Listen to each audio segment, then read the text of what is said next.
கடுப்பா இருக்கு. டாக்டர் கிட்ட திட்டு வாங்கணும், பேஷண்ட் கிட்ட திட்டு வாங்கணும், பேஷண்ட் அட்டெண்டர் கிட்ட திட்டு வாங்கணும், அந்த எட்னஸ் கிட்ட வேற திட்டு வாங்கணும். என்னடா வாழ்க்கை இது? வாழவே பிடிக்கல, கடுப்பா இருக்கு, செத்துலாம் போல இருக்கு. என்னடா அந்த சவுண்டு? ஆமா, நீ யாரு? நான் யாரா? நான் தான்டா ஏம. இந்த வாழவே பிடிக்கல, செத்துலாம் போல இருக்கு, அப்படி இப்படின்னு டைலாக் கொடுத்தாலே எனக்கு நோட்டிபிகேஷன் வந்துடும். யோ, நீ மட்டும் நர்ஸா இருந்து பாரு, அப்பதான் கஷ்டம்லாம் உங்களுக்கு புரியும். இப்படிதான் போன வாரம் ஒரு பையன் கேட்டான், போயிட்டு ரெசியூம்லாம் எடுத்து போய் கொடுக்கலாம், HR டிபார்ட்மெண்ட்ல போய் கொடுத்தா எக்ஸ்பீரியன்ஸ் இருக்கான்னு கேட்டு போட்டான். அதெல்லாம் இல்லைன்னு வெளியே போடான்ட்டான். தெரிஞ்சுக்கோ, எக்ஸ்பீரியன்ஸ் இருந்தாலும் எங்களை மாதிரி ஆளுங்களுக்குலாம் மதிப்பு.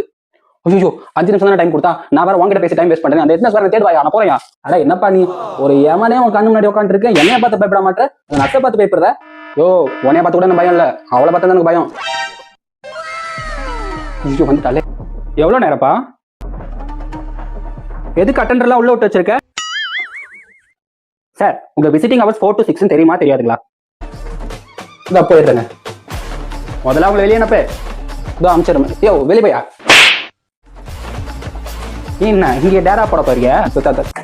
தண்ணி மட்டும் ஒழுங்கா உள்ள போய் நோட்ஸ் போடு போ.